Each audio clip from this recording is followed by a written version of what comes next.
ओम आदित्याय विद्महे दिवाकराय धीमहि तन्यो सूर्याय प्रचोदयात्। इस मंत्र को बोलते हुए सूर्य भगवान को जल अर्पित करना है। मकर संक्रांति के दिन बहुत ही विशेष फल देने वाला होता है। मकर संक्रांति का दिन विशेष 14 चीज़ों का दान किया जाता है, वह भी वीडियो बताऊंगी, और जो उपाय देने हैं वो भी अवश्य ही बताऊंगी। तो यह वीडियो भी देखिएगा। और जो मकर संक्रांति पर स्पेशल वीडियो लेकर आ रही हूँ जिसमें 14 प्रकार की जो चीज़ें दान की जाती हैं उसके बारे में बताऊंगी और 14 उपाय बताऊंगी, वो अवश्य देखिएगा। विशेष रूप से मान्यता है कि इस दिन सूर्य एक राशि से दूसरे राशि में प्रवेश करते हैं, अर्थात मकर संक्रांति के दिन सूर्य का प्रवेश मकर राशि में हो जाता है और उत्तरायण होकर मकर राशि में प्रवेश करते हैं। इसीलिए इस पर्व को मनाया जाता है। इसमें तिल का दान करने का विशेष महत्व होता है। तिल के लड्डू आदि बनाए जाते हैं। कौन से विशेष मुहूर्त में आपको पूजा दान वगैरह करना है उसके ऊपर है वीडियो, तो बहुत ही ध्यान से देखिएगा। वीडियो चैनल को सब्सक्राइब कर लीजिएगा, बेल आइकन जरूर दबाइएगा जिससे कि आपको इस पे नोटिफिकेशन मिलता रहे। सबसे पहले जान लेते हैं शुभ मुहूर्त। किस मुहूर्त में पूजा करेंगे, दान करेंगे, गंगा स्नान करेंगे, वह सबसे पहले जान लीजिए। पंचांग के अनुसार सूर्यदेव प्रातः 2:54 पर धनु राशि से निकलकर मकर राशि में प्रवेश करेंगे। रवि योग बन रहा है सुबह 7:15 से 8:07 तक। इस समय पूजा करना सबसे ज्यादा शुभ माना जाएगा। महापुण्य काल योग बन रहा है सुबह 7:15 से लेकर सुबह 9 बजे तक। इसके अलावा इस दिन अभिजीत मुहूर्त दोपहर 12:09 से शुरू होगा और इसका समापन दोपहर 12:51 पर हो जाएगा। यही समय रवि योग का भी होगा। तो इस समय आप कोई भी चीज दान करेंगे तो वह आपको हजारों गुना ज्यादा फल देने वाली होगी। तो इस समय दान पुण्य का मकर संक्रांति पर वैसे भी दान का सबसे ज्यादा महत्व होता है। आप जितनी भी चीज़ें दान करते हैं, बिल्कुल शुद्ध मन से दान करते हैं, तो वह आपको हजारों गुना ज़्यादा फल देकर जाती हैं। मकर संक्रांति के दिन गंगा स्नान का सबसे ज़्यादा महत्व बताया गया है। लेकिन यदि आप नहीं पहुंच पा रहे हैं तो बाल्टी में ही थोड़े से तिल और गंगा जल डालकर स्नान अवश्य कर लीजिएगा। इसके बाद साफ वस्त्र पहनकर तावे के लोटे में जल भर लीजिए।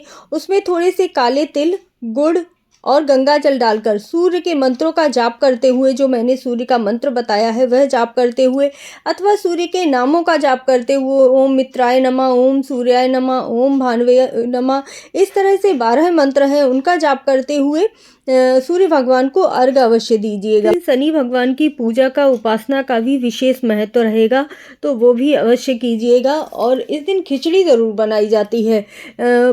मूंग की दाल की खिचड़ी बनाइएगा, क्योंकि इस बार शनि का साल चल रहा है, तो इसीलिए उड़द दाल की खिचड़ी का दान करना भी शुभ नहीं माना जाएगा। तो मूंग की दाल की ही खिचड़ी दान कीजिएगा और मूंग की दाल की ही खिचड़ी इस दिन बनाइएगा। जितना हो सके तिल का दान कर सकते हैं। सफ़ेद वाले तिल दान कीजिएगा, काले तिल मत दान कीजिएगा। और लड्डू बनाकर दान कर सकते हैं, कोई भी मिष्ठान बनाकर दान कर सकते हैं, या फिर आज के दिन वस्त्रों का दान भी बहुत शुभ माना जाता है। काले कंबल दान कर दीजिए, छाते दान कर दीजिए, एक काला छाता ज़रूर दान कर दीजिएगा। और इस दिन विशेष रूप से बर्तनों का भी दान कर सकते हैं। इस तरह से 14 चीज़ों का दान किया जाता है, जिसके ऊपर मैं विशेष वीडियो ज़रूर बनाऊंगी। आप लोग कमेंट करके बताइएगा। और दीपदान का भी विशेष महत्व है, उस पर भी मैं चर्चा करूंगी। तो सबसे पहले तो जान लेते हैं कि मकर संक्रांति की विशेष पौराणिक कथाएं क्या क्या हैं जिनका वर्णन किया गया है। मकर संक्रांति का महत्व इतना ज़्यादा बताया गया है। कहते हैं कि भीष्म पितामह ने उत्तरायण के 6 माह के शुभ काल में, जब सूर्यदेव उत्तरायण होते हैं और पृथ्वी प्रकाश में होती है, तो इस समय शरीर का परित्याग करने से व्यक्ति का पुनर्जन्म नहीं होता। इसीलिए जब भीष्म पितामह ने प्राण त्यागे थे तो जिससे उन्हें मुक्ति प्राप्त हुई थी। भीष्म पितामह को इच्छा मृत्यु का वरदान प्राप्त था, जिससे वह घायल हुए थे, लेकिन उन्होंने अपना शरीर नहीं त्यागा था। वह शरीर उन्होंने मकर संक्रांति के बाद त्यागा था। तो इसीलिए इस जो भी हम दान पुण्य करते हैं वो भी हमें अक्षय फल देने वाला हो जाता है। उसी तरह से गंगा स्नान का भी विशेष महत्व बताया गया है। इस दिन कहते हैं कि भागीरथ राजा के साथ पीछे पीछे कपिल मुनि के आश्रम से होते हुई गंगा सागर तक पहुंची थी गंगा माता। तभी से यह मान्यता है कि मकर संक्रांति के दिन धरती पर पहुंची मां गंगा के पावन जल से स्नान करने से मोक्ष की प्राप्ति होती है और सभी पाप नष्ट हो जाते हैं। गंगा के पावन जल में स्नान करने से सभी कष्टों का निवारण हो जाता है। जो भी भक्तगण गंगा में स्नान करते हैं, उसी प्रकार से क्यों शनिदेव भगवान और सूर्य भगवान की पूजा की जाती है, उसके बारे में भी पौराणिक कथा है।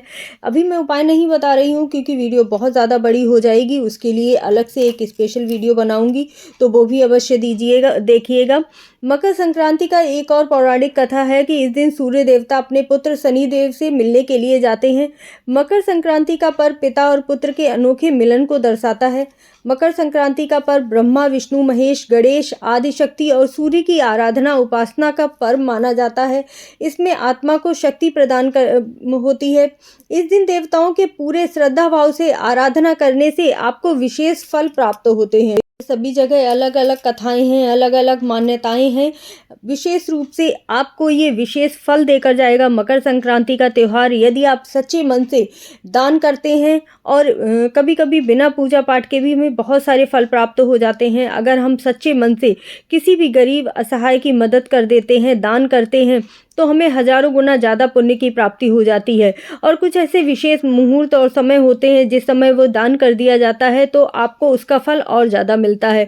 तो ऐसा ही है ये मकर संक्रांति का त्यौहार। वीडियो अगर पसंद आई हो तो चैनल को सब्सक्राइब ज़रूर कर लीजिएगा। और इस 14 चीज़ों का दान के लिए बनाऊंगी वीडियो, वो भी अवश्य देखिएगा। आप लोगों का प्यार मिलता